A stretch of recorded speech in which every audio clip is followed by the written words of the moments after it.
को देख रहे हैं। हम करबला वाले इमाम हुसैन को तो न देख सके, लेकिन करबला वाले हुसैन की औलाद को अपनी नजर से मुलाहिजा कर रहे हैं। तो ये हमारी नजर की मेराज नहीं है तो और क्या है।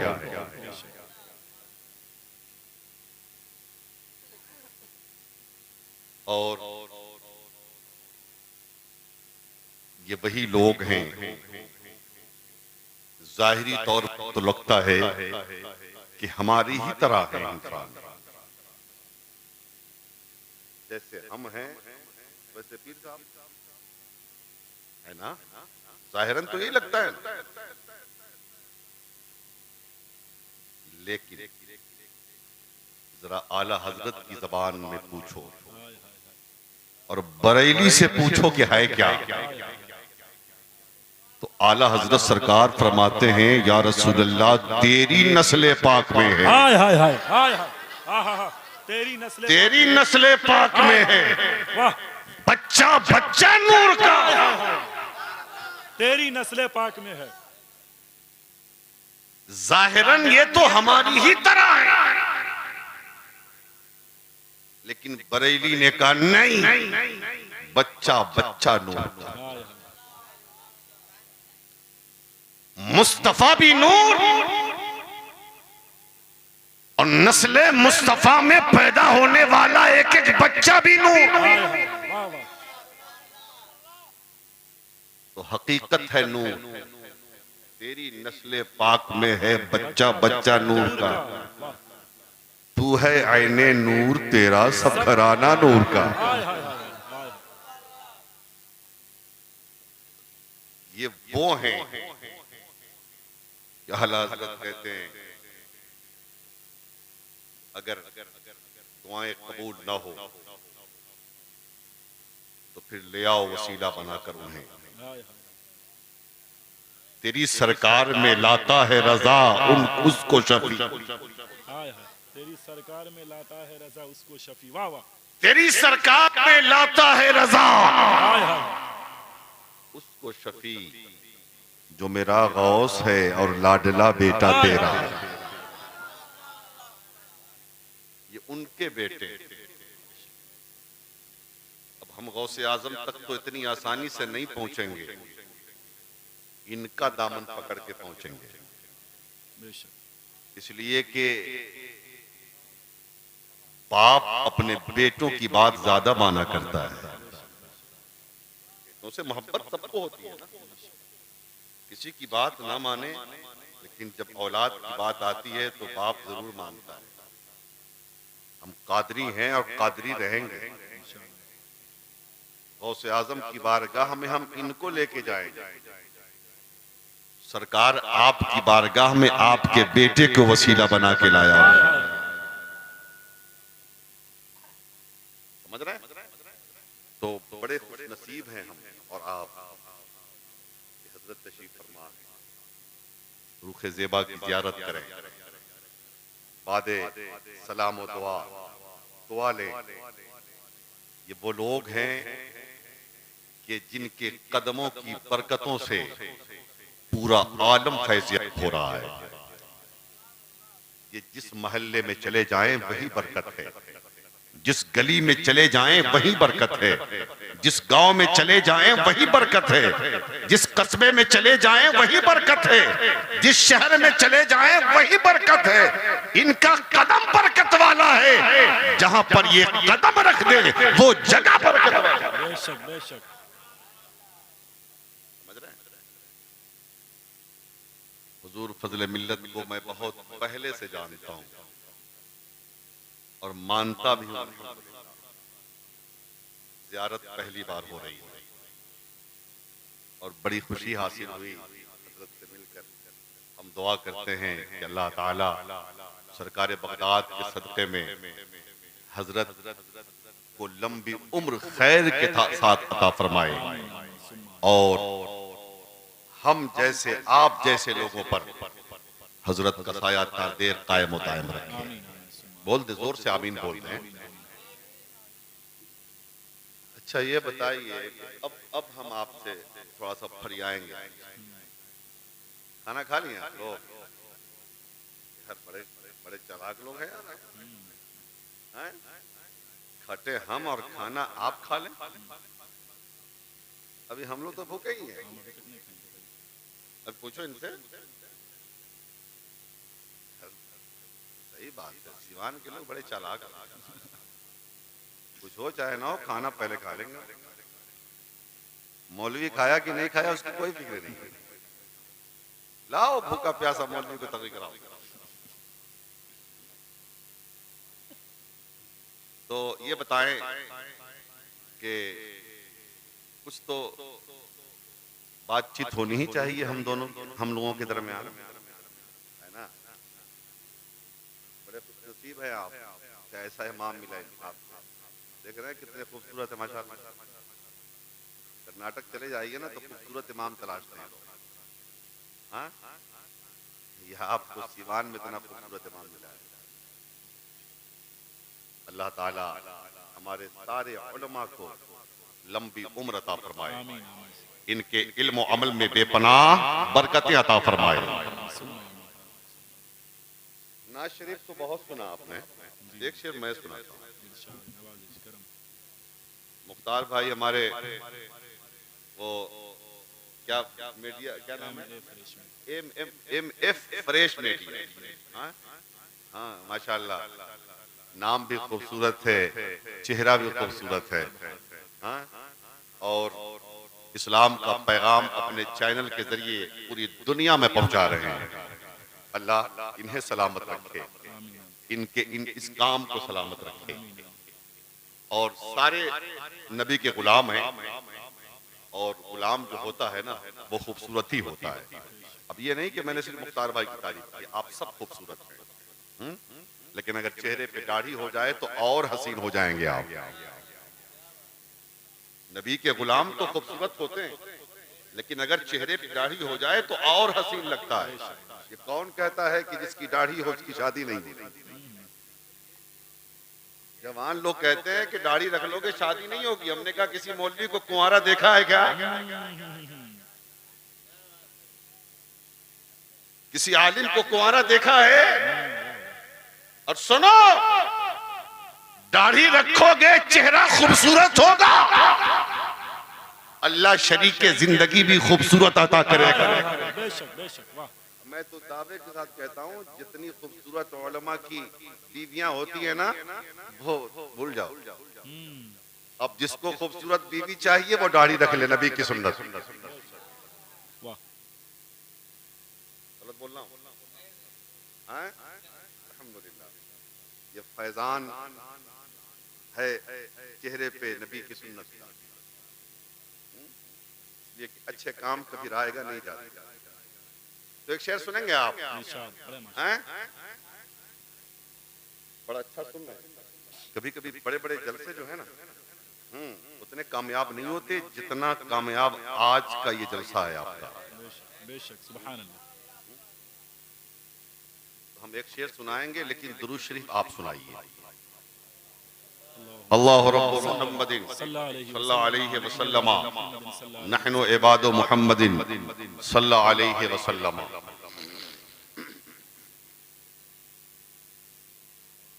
अल्लाह के हबीब का, वाह वाह वाह वाह, अल्लाह के हबीब का। मैं सोचा था नहीं पढ़ूंगा लेकिन आपको देख के पढ़ा,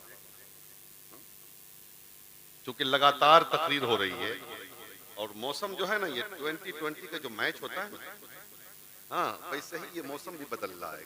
जैसे मैच में देखते हैं ना, कभी ये टीम का पल्ला भारी, कभी टीम का पल्ला भारी, कभी ये जीतने वाली है कभी वो जीतने वाली है। ऐसे ही ये मौसम बदल रहा है, कभी ठंडी कभी गर्मी, कभी ठंडी कभी गर्मी। अल्लाह की मर्जी है ना। अल्लाह के हबीब का जलवा लिए हुए, अल्लाह के हबीब का। देखिए सबसे पहले मुख्तार भाई लाके देख रहे हैं, दुआ देने में फायदा है। तो आपको भी तो दुआ दिया हुआ भाई। आइए आप कुछ हाँ, अभी पूरा नहीं पढ़ा है ना, आएंगे बाद में आएंगे, सोच रहे हैं। अच्छा, बड़े चालाक लोग हैं, आप पूरा सुन के देते हैं। अरे सुभान अल्लाह, क्या बात है, माशाअल्लाह। अल्लाह के हबीब का जलवा लिए हुए, अल्लाह के हबीब का, अल्लाह के हबीब का जलवा लिए हुए, बैठा हूँ दिल में गुंबद, बैठा हूँ दिल में गुंबद खजरा लिए हुए। तकबीर। हाथों को उठा के, जितना अच्छा मिसरा, जितना अच्छा शेर, वैसे ही इस्तकबाल होनी चाहिए। नारे तकबीर, नारे रिसालत, फैजाने सरकार, फजले मिल्लत, उलमाए अहले सुन्नत, अल्लामा ज़ियाउद्दीन साहब क़िबला, माशाअल्लाह माशाअल्लाह। बैठा हूँ दिल में गुंबद खजरा लिए हुए, बैठा हूँ दिल में गुंबद, आए थे कत्ल मुस्तफा करने मगर उमर, आए थे कत्ल मुस्तफा, आए थे कत्ल मुस्तफा करने मगर उमर, वापस हुए ईमान का, वापस हुए ईमान का तोहफा लिए हुए, वापस हुए ईमान का तोहफा लिए हुए, बैठा हो दिल में गुंबदे। और जरा सा करबला चलें और आखिरी शेर सुनिए, आखिरी शेर, ठीक है। दीने रसूल पाक, मुहर्रम में खूब लाठी खेलते ना आप, हाँ? दे ताजिया ले ताजिया, हाँ? दे लाठी ले लाठी, हाँ? एक वक्त की नमाज नहीं, हम हैं उसे।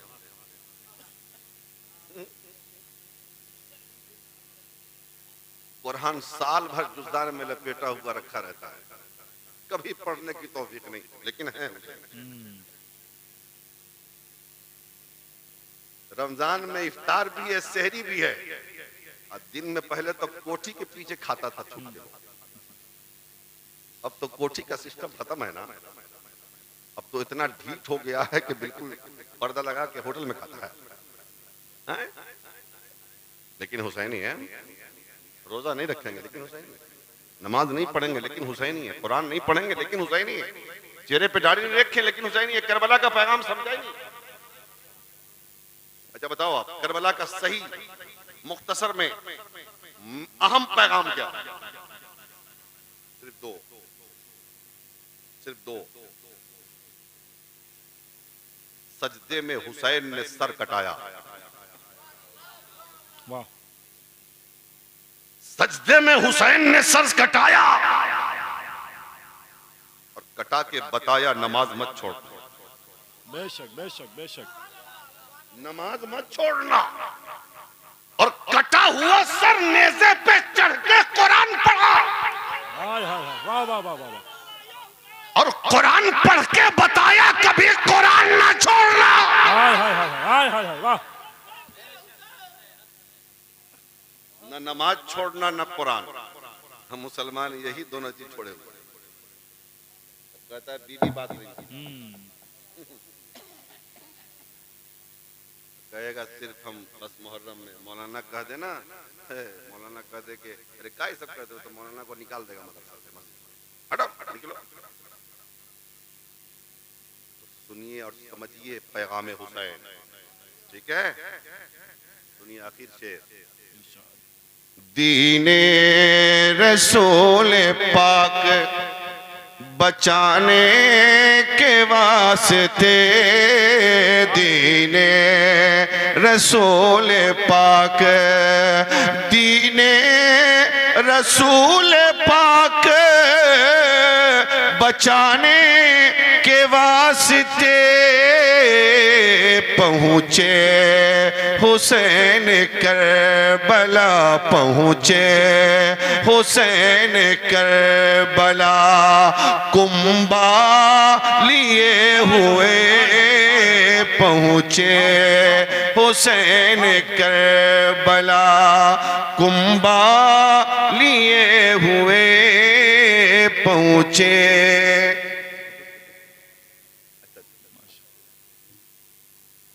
आप रहेंगे हुजूर तभी मैं तकलीफ कर पाऊंगा। बिल्कुल बिल्कुल बिल्कुल, आराम करो, आराम करो, आराम। सुने आप, मदद तशरीफ ला रहे हैं। पहुँचे हुसैन करबला,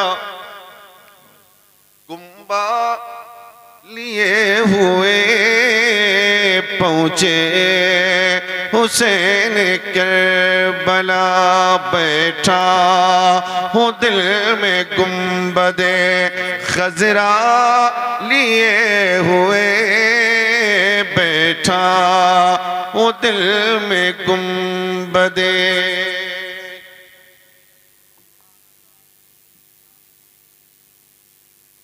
मैं मुतमईन हूँ, मैं मुतमईन हूँ। शेर सुने आप और तोहफे के तौर पे ले जाएं। मैं मुतमईन हूँ, शफाअत मेरे रसूल की है। हाय हाय हाय हाय, मैं मुतमईन हूँ, मुतमईन हूँ, कोई टेंशन नहीं, नो टेंशन। टेंशन बोले जो 11वीं और 12वीं पे पाबंदी लगाता है। हाय हाय, बेशक। टेंशन बोले जिसका नबी मर गया, टेंशन बोले जिसका नबी बेख्तियार है, टेंशन बोले जिसका नबी मर के मिट्टी में मिल गया, टेंशन बोले जिसका नबी काना है, जिसका नबी अंधा है, जिसका नबी बहरा है, और जिसका नबी जिंदा है उसे कैसा टेंशन? हाय हाय, वाह वाह वाह, हाय हाय हाय। जिसका नबी अपने मजार में रहकर गुलामों की मदद करता हो उसे कैसा टेंशन? इसीलिए कहता हूं मैं मुतमईन हूं, शफाअत मेरे रसूल की है। क्यों? रसूल मेरे हैं, जन्नत मेरे रसूल की है। हाय हाय हाय, रसूल मेरे हैं, जन्नत जन्नत मेरे रसूल की है। और आज लोग बहुत दावा करते हैं ये जमीन हमारी है, ये हिंदुस्तान हमारा है, ये मुल्क हमारा है, ये देश हमारा है, ये जिला हमारा है, ये इलाका हमारा है, ये धरती हमारी है। बहुत दावा है। उनसे कह दो, उनके नाम एक पैगाम है, बता दो उनको समझते हैं खुद को जो हाकिम। हाय हाय हाय, बता दो उनको समझते हैं खुद को जो हाकिम। अरे जमीन खुदा की, हुकूमत मेरे रसूल की है। नारे तकबीर। अरे आवाज बुलंद होनी चाहिए जब ऐसे मिसरे आप तक पहुंचे। नारे तकबीर, नारे रिसालत। अल्लामा जियाउद्दीन साहब क़िबला, फैजाने सरकार मुजाहिदे मिल्लत।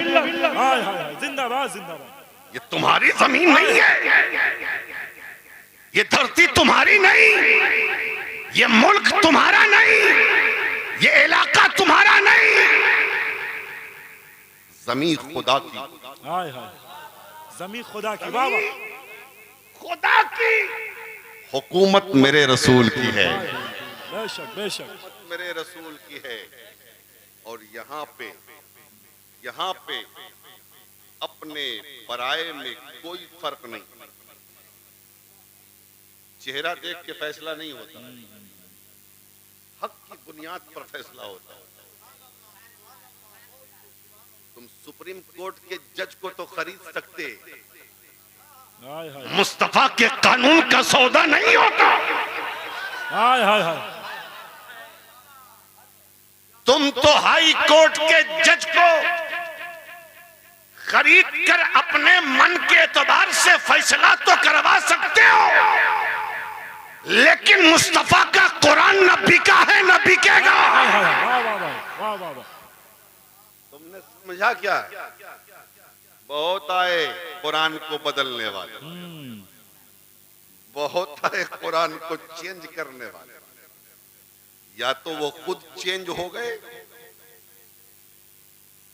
या कुरान ने उन्हें चेंज कर दिया। हाय हाय हाय हाय हाय हाय। या तो वो खुद चेंज हो गए या कुरान ने उन्हें चेंज कर दिया। लेकिन कुरान जैसा नाजिल हुआ था कल, वैसा आज भी और वैसा कयामत तक रहेगा इंशाअल्लाह। वाह वाह। और सुनो, कुरान जहां है वही बरकत है। जिस घर में कुरान वही बरकत, जिस मोहल्ले में कुरान वही बरकत, जिस गांव में कुरान वही बरकत, जिस शहर में कुरान वही बरकत, जिस मुल्क में कुरान वही बरकत।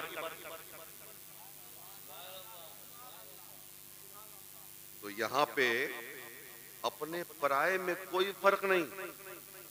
यहाँ पे अपने पराये में कोई फर्क नहीं।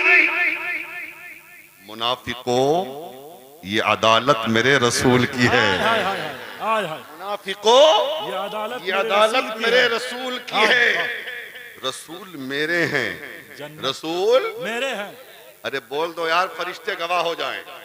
और इतना तो यकीदा आई है कि मदीने से मुस्तफा सुन रहे हैं। बोलो, रसूल मेरे हैं, जन्नत मेरे रसूल की है। हाय हाय वाह, बहुत उम्दा हजरत। वाह। मैं मुतमईन हूँ, शफात शफात मेरे रसूल की है। रसूल ये पढ़ता हूँ ना शेर में, तन्हाई में भी ना, तो सीना 36 से 58 का हो जाता है कसम खुदा की। हाँ हाँ, मैं मुतमईन हूँ, शफात मेरे रसूल की है। रसूल मेरे हैं, जन्नत मेरे रसूल की है।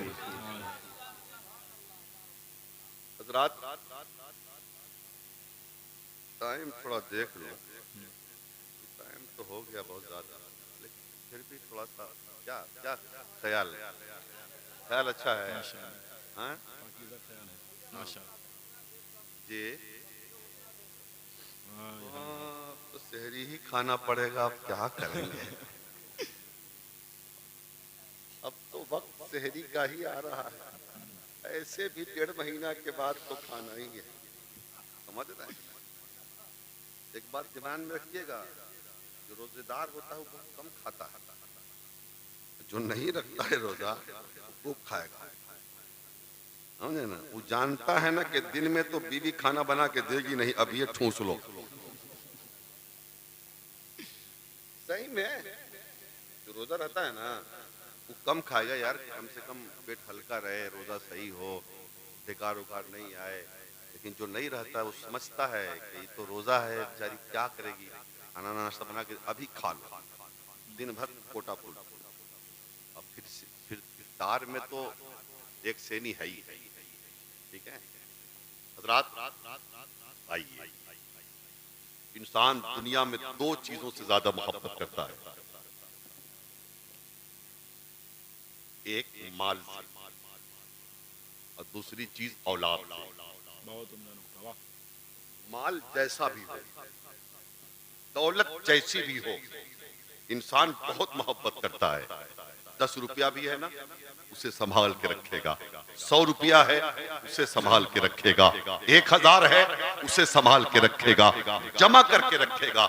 इसलिए कि जिंदगी की जरूरतों को पूरी करने के लिए पैसा जरूरी भी है, सोना भी जरूरी है, चांदी भी जरूरी है, हीरा भी जरूरी है, रहने के लिए मकान भी जरूरी है, चलने के लिए गाड़ी भी जरूरी है, पहनने के लिए कपड़ा भी जरूरी है। और ये सारी चीजें उसी वक्त मुहैया हो सकती हैं जब इंसान के जेब में पैसा होगा, दौलत होगी।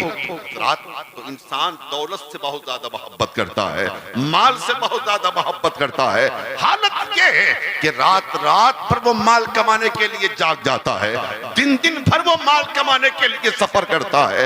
नहीं देखता है आंधी आ रही है कि तूफान, नहीं देखता है बारिश हो रही है कि ज़लज़ले आ रहे हैं, नहीं देखता है कि जाड़ा है कि बरसात है, नहीं देखता है कि कड़ाके की ठंडक है कि ये धूप है, बल्कि उसको माल कमाना है। इसलिए कि जानता है वो अगर माल न कमाएंगे तो इंसान की जरूरतें पूरी नहीं हो सकती है, अगर माल न कमाएंगे तो घर का किचन नहीं चलेगा, अगर माल न कमाएंगे तो बच्चों के स्कूल की फीस नहीं दे पाएंगे, अगर माल नहीं कमाएंगे तो बच्चों की जरूरतों को नहीं पूरी किया जा सकता है, अगर माल नहीं कमाएंगे तो मकान नहीं बनाया जा सकता है, अगर माल नहीं कमाएंगे तो गाड़ी नहीं खरीदी जा सकती है, अगर माल नहीं कमाएंगे तो सारी जरूरतें खत्म हो जाएंगी, कोई जरूरत पूरी नहीं होगी। इसलिए इंसान अपनी दौलत से मोहब्बत करता है, अपने माल से मोहब्बत करता है, अपने सरवत से मोहब्बत करता है और एक औलाद से मोहब्बत करता है। अगर बेटा काला भी है वो भी माँ बाप दिल का सहारा होता है, अगर औलाद काली है फिर भी वो आंखों का तारा होता है, अगर औलाद लंगड़ी लूली है फिर भी वो माँ बाप के लिए एक हीरे और सोने से कम नहीं होती औलाद है। तो औलाद से भी इंसान मोहब्बत करता है, बहुत ज्यादा मोहब्बत करता है। और औलाद की अहमियत का अंदाजा लगाना हो तो उससे पूछो जिसके पास औलाद नहीं है, उससे पूछो जिसके पास बेटा नहीं है, उससे पूछो जिसके पास बेटियां नहीं है। अगर अल्लाह ने तुम्हें बेटा दिया या बेटी दिया है, अपने औलाद की कद्र करो, अपने औलाद की कद्र करो। तो औलाद से इंसान बहुत ज्यादा मोहब्बत करता है।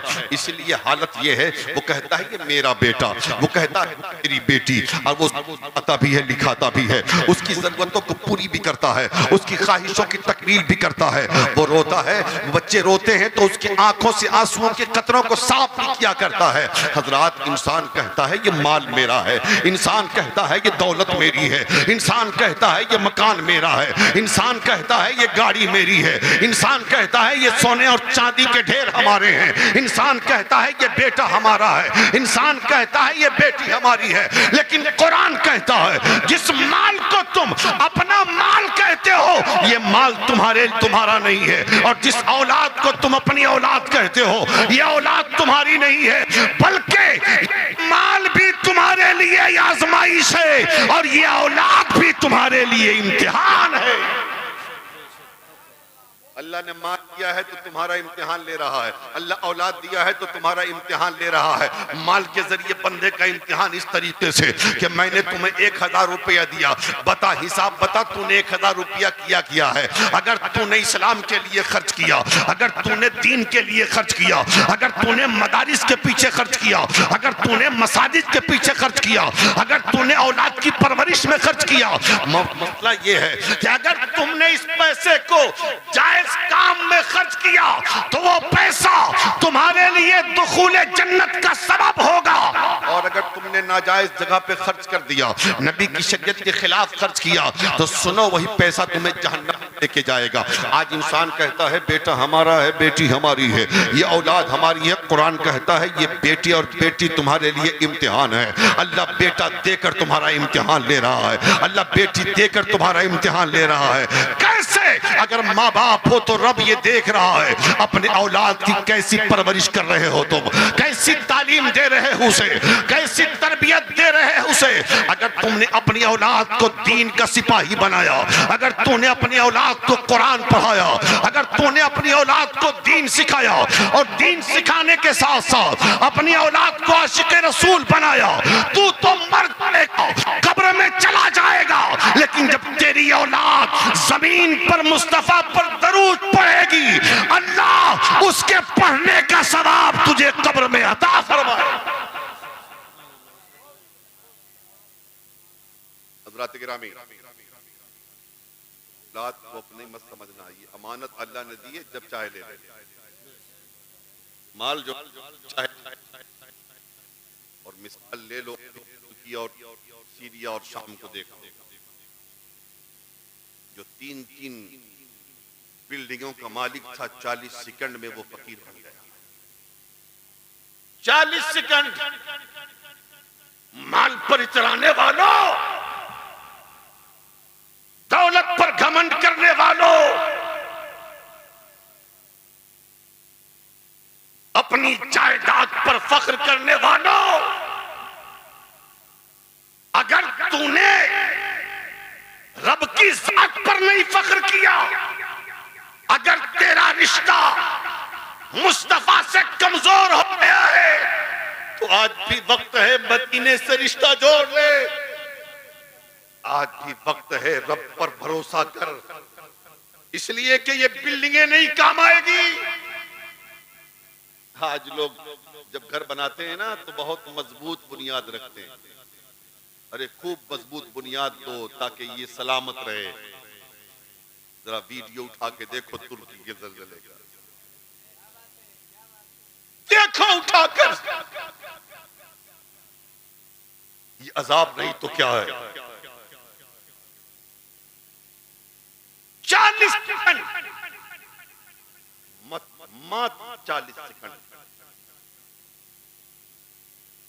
औलाद भी चली गई, बेटे भी चले गए, बेटियां भी दम तोड़ दी, माँ बाप भी चले गए, मकानात गिर गए, हर तरफ सन्नाटा, हर तरफ फूका आलम। अब तो सुधरो, अब तो अपने आप को सुधारो, और जरा दिल पे हाथ रख के कहो, अगर तुम्हारे यहां पर ऐसा होगा तब क्या होगा। दुआ तो कर सकते हो ना, मौला हमें ऐसी आफतों से बचाना। तुर्की के मुसलमानों के लिए, सीरिया और शाम के मुसलमानों के लिए हम यहां से कुछ कर तो नहीं सकते, लेकिन उनके लिए दुआ तो कर सकते हैं ना। ज़लज़ले में जो शहीद हो गए, उनकी बख्शिश की दुआएं, जो हॉस्पिटल में ज़ेरे इलाज हैं, उनकी तंदुरुस्ती की दुआएं, और जो मजबूर हो गए, जो सड़क पे आ गए, जो बेघर हो गए, जिनकी औलादें मर गई, या जो औलादें बच गई, जिनके वालिदैन दुनिया से चले गए, उनके सब्र के लिए तो दुआएं कर सकते हैं ना। ये कोई नहीं जानता रब की हिकमत क्या है, लेकिन एहसास होता है ना। एक बाप को देखा, इंसान मजबूर कितना है। अपने आप पे फख्र करने वालों, अपने आप को 30 मार्खा समझने वालों, अपने आप को बाख्तियार कहने वालों, देखा है एक 8-10 साल का बेटा, आधा जिस्म मलबे में दबा है, आधा जिस्म हवा में है। अब बाप ये समझ गया कि बेटा मेरा अब जिंदा ना बचेगा, बेटा मेरा शहीद हो जाएगा। ईमान की ताकत देखो, उस वक्त बाप रो नहीं रहा है, किसी को बचाने के लिए बुला नहीं रहा है, बल्कि वो बाप नीचे से चिल्ला के कहता है, बेटा अगर जिंदगी देने वाला जिंदगी ले ले तो ये उसकी मर्जी है, लेकिन जाते जाते कलमा शहादत तो पढ़ता जा, ताकि जिंदगी सलामत रहे, चाहे न रहे तेरा ईमान तो सलामत रहे। अल्लाह अल्लाह, बाप नाउमीदी के आलम में अपने बेटे को ये वसीयत कर रहा है, पैगाम दे रहा है। समझ रहे हैं आप? अल्लाह, ऐसे ऐसे नजारे तुर्की से आए, दिल हिल गया। कभी सोचा न था, कभी सोचा न था कि ऐसे हालात पैदा होंगे, लेकिन आज मुसलमान है कि बिल्कुल वो मजबूत कंबल के अंदर लेटा है, उसे खबर नहीं कि दुनिया में क्या हो रहा है, उसे खबर नहीं कि इस आलम में हो क्या, उसे खबर नहीं किस तरीके से परेशानियों का आलम है। हजरात, आज भी जरूरत है मुस्तफा से रिश्ता जोड़ने का, और मुस्तफा रिश्ता जोड़ने का तरीका ये है कि अपने बच्चों को भी आशिक रसूल बनाओ और अपने आप को भी आशिक रसूल बनाओ। आशिक रसूल बनोगे, गुंबदे खदरा से रिश्ता जुड़ेगा, मुस्तफा राजी होंगे, मुसीबतों का खात्मा होगा। आज औलाद को पढ़ाया जाता है, बच्चों को तालीम दी जाती है, सही बात है, शिक्षा बहुत जरूरी है, एजुकेशन बहुत जरूरी है। एक कम खाओ लेकिन अपने बच्चों को पढ़ाओ, एक टाइम कम खाओ लेकिन अपने बच्चों को जाहिल मत रखो, एक टाइम कम खाओ लेकिन अपने बच्चों को तालीम जरूर दो। मैं ये नहीं कहता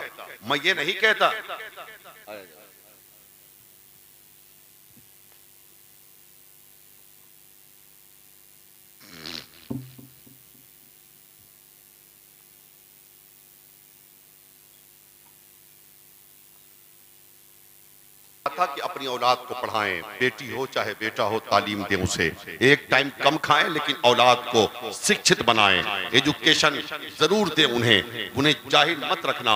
आज का वक्त ऐसा वक्त है और आने वाला वक्त ऐसा वक्त आने वाला है कि लोहे की तलवार की जरूरत नहीं पड़ेगी, गोले और बारूद की जरूरत नहीं पड़ेगी, बम और बारूद से कोई जंग नहीं जीतेगा, बल्कि आने वाला वक्त ऐसा वक्त आने वाला है जिसके हाथ में कलम की ताकत होगी, वही बादशाह होगा, वही शहंशाह होगा, वही सरबराह होगा, उसी के हाथ में हुकूमत होगी। जरूरत है अपने बच्चों के हाथ में कलम की ताकत दो, इसलिए कि कलम की ताकत से बढ़कर कोई ताकत नहीं।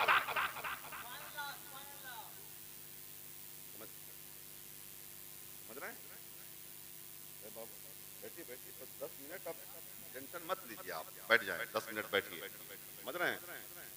अब ये नहीं कहता मैं कि बच्चों को डॉक्टर मत बनाएं, बच्चे को डॉक्टर भी बनाएं, बच्चे को इंजीनियर भी बनाएं, बच्चे को प्रोफेसर भी बनाएं, बच्चे को पायलट भी बनाएं, बच्चे को सब कुछ बनाएं, समझे ना, लेकिन सबके साथ अपने बच्चे को आशिक बनाएं, अपने बच्चे को आशिक रसूल बनाएं। इसलिए कि डॉक्टर गुमराह हो सकता है, इंजीनियर गुमराह हो सकता है, प्रोफेसर गुमराह हो सकता है, और अफसर गुमराह हो सकता है, मौलवी गुमराह हो सकता है, मुफ्ती गुमराह हो सकता है, पीर गुमराह हो सकता है, और हो सकता नहीं हो गए, लेकिन आशिक रसूल कभी गुमराह नहीं हो सकता, आशिक रसूल कभी गुमराह नहीं हो सकता। डॉक्टर भी होगा तुम्हारा बेटा, आशिक रसूल भी होगा, इंजीनियर भी होगा तुम्हारा बेटा, आशिक रसूल भी होगा, अफसर भी होगा तुम्हारा बेटा, आशिक रसूल भी होगा, प्रोफेसर भी होगा तुम्हारा बेटा, आशिक रसूल भी होगा, दुनिया के जिस कोने में चला जाएगा अपना भी काम करेगा और अपने ईमान और अकीदे को बचा के भी ले आएगा। अब आप कहेंगे आशिक रसूल कैसे बनेगा? आशिक रसूल कैसे बनेगा? तो सुने, आशिक रसूल बनने के लिए सबसे आसान नुस्खा है अपने बच्चों को दुरूद सलाम का आदी बनाए। अब बच्चों को दुरूद सलाम का आदी बनाए, आदत डाले उनके अंदर, बच्चों के अंदर कि वो सुबह पर दुरूद पढ़े, दोपहर में भी मुस्तफा पर दुरूद पढ़े, शाम को भी मुस्तफा पर दुरूद पढ़े, रात में भी मुस्तफा पर दुरूद पढ़े, और ये ऐलान करे मैं सो जाऊं या मुस्तफा कहते कहते खुले आंख सल्ले अला। दुरूद पढ़ोगे ना, सीना मुस्तफा का मदीना होगा, दुरूद पढ़ोगे सीना मुस्तफा का मदीना होगा। अल्लाह अल्लाह, दुरूद पढ़ने का आदि अपने आप को भी बनाइए, अपने बच्चों को भी बनाइए। आप कहेंगे मौलाना दुरूद पढ़ने की फजीलत क्या है? आइए मैं एक छोटी सी खूबसूरत तारीख पेश करूं और फिर मेरी तकरीर खत्म हो जाएगी। हजरात, आज की हालत क्या है? आज की हालत क्या है? आज इंसान अच्छे अमाल तो नहीं करता, लेकिन इधर उधर में बहुत रहता है, इधर उधर में बहुत रहता है। हाँ, मैं एक नुस्खा बताता हूँ। एक किताब है जिसका नाम है दलाइलुल खैरात शरीफ। क्या नाम है? दलाइलुल खैरात शरीफ। इस किताब में 800 दुरूद शरीफ है। कितने? 800। शुरू भी दुरूद शरीफ से है और खत्म भी दुरूद शरीफ पर है। इस किताब को लिखने वाले मिस्र के बहुत बड़े आलिम हजरत शेख मोहम्मद बिन सुलेमान अल जजूली हैं। क्या नाम है? हजरत शेख मोहम्मद बिन सुलेमान अल जजूली है इस किताब के लिखने वाले। हजरत शेख मोहम्मद बिन सुलेमान अल जजूली से लोगों ने पूछा, हुजूर आपने इस किताब की फजीलत के बारे में बुजुर्गान दीन ने इरशाद फरमाया कि जिस नेक जायज मकसद के लिए इस किताब को पढ़ा जाए, इस किताब के पढ़ने का तरीका यह है, हफ्ते में एक बार 8 दिन में 8 दिन में खत्म करना है। उसमें बना हुआ है सोमवार से शुरू करना है, सोमवार को खत्म करना है। सोमवार को इतना पढ़ना है, मंगल को इतना पढ़ना है, बुध को इतना पढ़ना है, जुमरात को इतना, जुमा को इतना, टीचर को इतना और इतवार को इतना, फिर सोमवार को इतना पढ़ के खत्म करना है। तो बुजुर्गों ने फरमाया कि 8 दिन पढ़ने के बाद जैसी भी नेक जायज दुआ मांगे आएगी, अल्लाह उस दुआ को रद्द नहीं फरमाएगा। समझ रहे हैं ना? और सिलसिला चिश्तिया के बुजुर्ग कल भी इसको वजीफे में शामिल रखते थे और आज भी इसको वजीफे में शामिल रखते हैं। आप भी चाहें तो वजीफे में शामिल कर सकते हैं। इसका नाम क्या? दलाइलुल खैरात शरीफ। क्या नाम है? दलाइलुल खैरात शरीफ। तो हजरत मोहम्मद बिन सुलेमान अल जजूली से लोगों ने पूछा, हुजूर ये बताएं कि इस किताब को लिखने की जरूरत क्यों पड़ी? लिख डाली जो शुरू भी दुरूद शरीफ पर है और खत्म भी दुरूद शरीफ पर है, वजह क्या है? हजरत मोहम्मद बिन सुलेमान अब उसको उस कहानी को बताते हैं। कहते हैं एक मर्तबा मैं मुल्क मिस्र में सफर कर रहा था और हजरत मोहम्मद बिन सुलेमान अल जजूली बहुत बड़े अल्लाह के वली, बहुत बड़े आलिम दीन। हजरत मोहम्मद बिन सुलेमान कहते एक बार मैं मिस्र में सफर कर रहा था। सफर करते करते नमाज असर का वक्त आया, मैंने पानी ढूंढना शुरू किया ताकि वजू बनाया जाए और पानी से वजू बनाकर नमाज असर की अदायगी कर लिया जाए। इतना ढूंढने लगा, ढूंढते ढूंढते जब पानी कहीं नहीं मिला तो एक कुआं आया। उस कुएं के पास मैं पहुंचा। मैंने देखा कुएं में पानी तो जरूर है लेकिन कुएं का पानी बहुत नीचा है और वहां पे कोई रस्सी भी नहीं है, कोई डोल भी नहीं है जिससे पानी निकाला जाए और पानी निकाल कर वजू बना के नमाज की अदायगी की जाए। इसी सोच में कुएं के सामने खड़े हैं हजरत मोहम्मद बिन सुलेमान। देखते क्या है, उसी कुएं से मुत्तसिल एक गरीब इंसान का घर है, एक गरीब मुसलमान का घर है और उस घर की छत पर एक 7-8 साल की बच्ची खेल रही है। जब उसने मुझे बहुत मुतफक्किर देखा, बहुत सोच में देखा, तो वो बच्ची मेरी तरफ मुतवज्जह होके कहती है, चाचा जान बताएं आप कौन हैं और कहां से आए हैं और किस लिए यहाँ पे खड़े हैं, जरूरत क्या है आपकी? हजरत मोहम्मद बिन सुलेमान कहते हैं जब उस बच्ची ने मुझसे सवाल किया तो मैंने उस बच्ची से कहा, बेटी नमाज असर के लिए पानी वजू करना है और वजू के लिए पानी की जरूरत है। कुएं में पानी तो है लेकिन पानी निकलेगा कैसे? इसलिए कि पानी कुएं का बहुत नीचा है। वो बच्ची कहती है, चाचा ये बताएं आपका नाम क्या है? हजरत मोहम्मद बिन सुलेमान कहते हैं, बेटा मेरा नाम मोहम्मद बिन सुलेमान अल जजूली है। इतना सुना तो बच्ची चौंक गई, इसलिए कि उसने नाम सुन रखा था लेकिन देखा नहीं था। वो जानती तो थी लेकिन पहचानती नहीं थी। इतना सुना तो बच्ची ने कहा, चाचा आप हैं मोहम्मद बिन सुलेमान? अल्लाह अल्लाह अल्लाह, जोर से बोले, आप हैं मोहम्मद बिन सुलेमान? हाँ बेटा मेरा ही नाम मोहम्मद बिन सुलेमान है। कहा आप बड़े अल्लाह के वली, आप कितने बड़े आलिम, आपके इल्म फजल का चर्चा पूरे मिस्र में है, मिस्र की गलियों में है, मिस्र के शहराहों में है, मिस्र के घरों में है, हर मिस्री की जबान पर है आपकी विलायत का चर्चा, आपके इल्म फजल का चर्चा, आपके ज़ौक़ व तक़वा का चर्चा, आपकी रूहानियत का चर्चा। और आपको पानी निकालना नहीं आता? आपको पानी निकालना नहीं आता? हजरत मोहम्मद बिन सुलेमान कहते बेटा पानी निकलता तो सही लेकिन कोई रस्सी होती, कोई डोल होता तब तो निकलता। रस्सी होती, डोल होता तो कुएं का पानी निकलता, इसलिए कि पानी बहुत नीचा है और बगैर रस्सी डोल के तो पानी निकल नहीं सकता। वो 7 साल की बच्ची कहती है, चचा मैं बताती हूं बगैर रस्सी डोल के कुएं से पानी निकलता कैसे? मैं बताती हूं बगैर रस्सी और बगैर डोल के कुएं से पानी निकलता कैसे है? हजरत मोहम्मद बिन सुलेमान कहते हैं मैंने देखा कि वो बच्ची नीचे नहीं आई छत से, बल्कि छत से उसने अपना मुंह झुकाया कुएं की तरफ, और झुकाने के बाद उसने कुएं में थूक दिया। हजरत मोहम्मद बिन सुलेमान कहते हैं उसका थूकना था कि कुएं का पानी कुएं के ऊपर से निकलकर चश्मा बन के जारी होने लगा। वो बच्ची कहती है चाचा देखिए कुएं से पानी बगैर रस्सी डोल के ऐसे निकला करता है, ऐसे निकला करता है। जोर से बोले ना या रसूल अल्लाह। अब तो हजरत मोहम्मद बिन सुलेमान कहते हैं मैं तो बिल्कुल भक रह गया, या अल्लाह ये 7 साल की बच्ची, एक तरफ इसकी उम्र देखता हूँ, एक तरफ इसका कारनामा देखता हूँ। इस 7 साल की बच्ची में इतना बड़ा कमाल कि जिसके थूक की बरकत से अल्लाह कुएं के पानी को चश्मा बनाकर कुएं के ऊपर से जारी फरमा दे, ये तो बहुत बड़े कमाल की बात है। हजरत मोहम्मद बिन सुलेमान कहते हैं बेटी बता बता इतनी छोटी उम्र में इतना ऊंचा मर्तबा, इतना बड़ा मकाम कैसे मिल गया? वो बच्ची कहती चाचा इतने बड़े आलिम है ये भी नहीं जानती। कहा बेटी तू बता दे। तो वो बच्ची 7 साल की अर्ज करती है चाचा मैं छोटी जरूर हूं, मेरी उम्र कम जरूर है, लेकिन मेरा वजीफा बहुत बड़ा है। जरा जोर से बोले, जरा जोर से बोल दे या रसूल अल्लाह, मेरा वजीफा बहुत बड़ा है। क्या बता दे बेटा वजीफा क्या है? वो बच्ची कहती है मैं छोटी जरूर हूं, लेकिन जब से मैंने अपना होश संभाला है तब से लेके आज तक मैं हर लम्हा अपने आका पे दरूद पढ़ती हूँ, हर घड़ी अपने आका पे दरूद पढ़ती हूँ, हर वक्त अपने आका पे दरूद पढ़ती हूँ। सुबह उठती हूँ तो मुस्तफा पे दरूद, दोपहर में मुस्तफा पे दरूद, शाम में मुस्तफा पे दरूद, रात के सन्नाटे में नबी पे दरूद।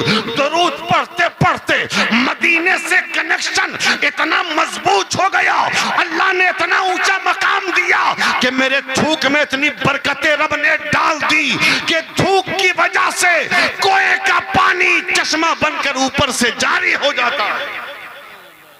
अल्लाह अल्लाह अल्लाह, ये मेरा कमाल नहीं है, ये मेरा कमाल नहीं है, ये मेरे दुरूद पढ़ने का कमाल है। अल्लाह अल्लाह, मेरे दुरूद पढ़ने का कमाल। अच्छा ये बताएं, जब 7 साल की बच्ची का इतना बड़ा कमाल, तो उसके माँ बाप के कमाल का आलम क्या होगा? उसके माँ बाप के कमाल का आलम क्या होगा? आप सोचिए जरा। और आज अल्लाह एक अड्डा पे बाप जुआ खेलता है, दूसरा पे बेटा खेलता है। एक ताड़ी खाना में बेटा ताड़ी पीता है, दूसरे में बाप ताड़ी पीता है। पहले तो हम लोग के बचपने का मामला ये था, अगर कोई गांव के बड़े बुजुर्ग ना कहीं पे बीच में बैठ गए ना, तो लोग नौजवान लड़के औरतें बच्चियां सामने से गुजरते नहीं थे कि चाचा बैठे हैं, दादा बैठे हैं, नाना बैठे हैं, मामू बैठे हैं, अदब के हिसाब से, ठीक है ना। अगर कोई खैनी खाता था तो बड़ों से छुपा के खाता था। और आज की हालत यह है, बाप बेटे से खैनी मांग के खाता है, बेटा बाप से खैनी। सही बोल रहा हूं? सारा अदब खत्म, सारा एहतराम खत्म, खत्म हो गया ना, क्योंकि हमने अपनी औलाद को सही तरबियत नहीं दी, हमने अपने बच्चों को मुस्तफा का दीन नहीं सिखाया, हमने अपनी बेटियों को नबी की शरीयत नहीं सिखाई, हमने अपने घर में नबी के दीन को एंट्री लेने नहीं दिया। और सिर्फ कहते हैं मुसलमान, सिर्फ कहते हैं ईमान वाले, सिर्फ गौस का नारा, ख्वाजा का नारा। वो बच्ची कहती है चाचा ये मेरे वजीफा का कमाल। अब जाए वजू कर लें, अब वो चले हैं ना वजू करने, अभी आधे रास्ते में फिर उस बच्ची ने आवाज दी चाचा सुनना, करीब आए, कहा एक सवाल मैं करती हूँ। अब सवाल सुनिए उस बच्ची का और कुर्बान हो जाइए। सवाल सुनिए और कुर्बान। वो बच्ची कहती है चाचा ये बताएं क्या आप उनको जानते हैं? जोर से कसम खुदा की इस सवाल पे मचल जाओ यार। वो कहती है क्या चाचा क्या आप उनको जानते हैं? और सवाल किनसे? बहुत बड़े वली से, बहुत बड़े आलिम से, बहुत बड़े मुहक्किक से, बहुत बड़े मुफ्ती से, बहुत बड़े मुदब्बिर से, बहुत बड़े मुहक्किक से। सवाल क्या हो रहा है? वो 7 साल की बच्ची करती है चाचा क्या आप उनको जानते हैं? किनको? जिन पर दुरूद पढ़ने से अल्लाह इतना ऊंचा मकाम अता फरमाता है। अल्लाह अल्लाह अल्लाह अल्लाह, जरा जोर से बोल दें, जरा अल्लाह हक के बोले। वो बच्ची कहती है चचा क्या आप उनको जानते हैं जिन पर दुरूद पढ़ने से अल्लाह इतना ऊंचा मकाम अता फरमाता है? हजरत मोहम्मद बिन सलेमान अल जजूली कहते, बेटा मैं जानता तो हूं लेकिन तू मुझसे ज्यादा उन्हें पहचानती है। बता दे वो कौन है? अल्लाह अल्लाह, बता दे वो कौन है, बता वो कौन है। अब वो बच्ची जो कहती है ना उसको सुने। वो बच्ची कहती है, ऐ चचा वो रहमत वाले नबी हैं, वो रहमत वाले आका है, वो करीम मुस्तफा है कि जो जंगलों में चले जाते हैं तो जंगल के दरिंदे भी अपनी झाड़ियां छोड़कर उनके दामने रहमत से लिपट जाया करते हैं, दामने करम से वाबस्ता हो जाते हैं। अल्लाह अल्लाह अल्लाह, वो रहमत वाले मुस्तफा। हाँ चाचा जाए वजू करने। हजरत मोहम्मद बिन सलमान कहते हैं मैंने उसी दिन तहैया कर लिया, ऐसी किताब लिख दूंगा जो शुरू भी दुरूद शरीफ से हो, खत्म भी दुरूद शरीफ पर हो। और सुन लें उस किताब में वो दुरूद शरीफ भी है जो वो बच्ची पढ़ती थी, जो बच्ची पढ़ती थी। इसलिए मैं कहता हूँ अगर दुआएं कबूल नहीं होती है ना, अगर माँ बाप किस्मत से जिंदा है तो चले जाओ माँ बाप के पास।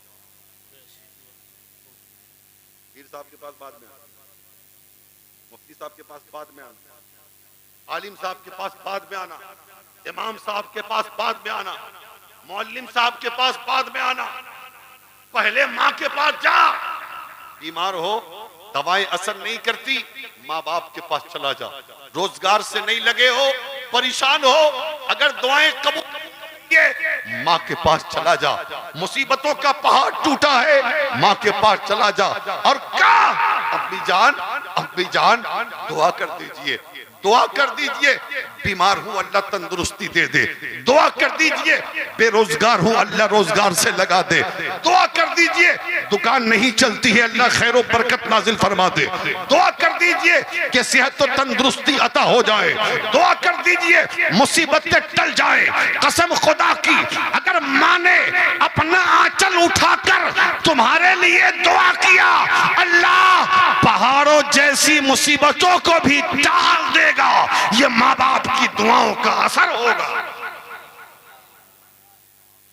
और सुनो, अगर खुदा न खास्ता वालिदैन दुनिया चले गए, ठीक है, तो उलमा से दुआ कराएं, अपने इमाम से दुआ कराएं, मदरसे के तलबा से दुआ कराएं, कोई आले रसूल मिल जाए उनसे दुआ करा लें, कोई सैयद से मुलाकात हो उनसे दुआ करा लें। ये बोल देंगे तो बेड़ा पार हो जाएगा।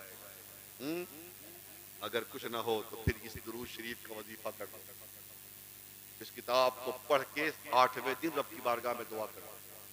अल्लाह दुआएं रद्द नहीं फरमाता, ठीक है ना, नेक नियति के साथ, ठीक है।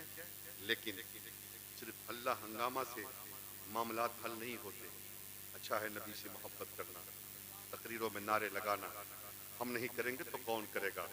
मुस्तफ़ा की अजमत पर अपनी जान हम नहीं देंगे तो कौन देगा, अपनी दौलत हम नहीं देंगे तो कौन देगा, अपना सरवत हम नहीं देंगे तो कौन देगा, अपनी औलाद को हम नहीं कुर्बान करेंगे तो कौन करेगा।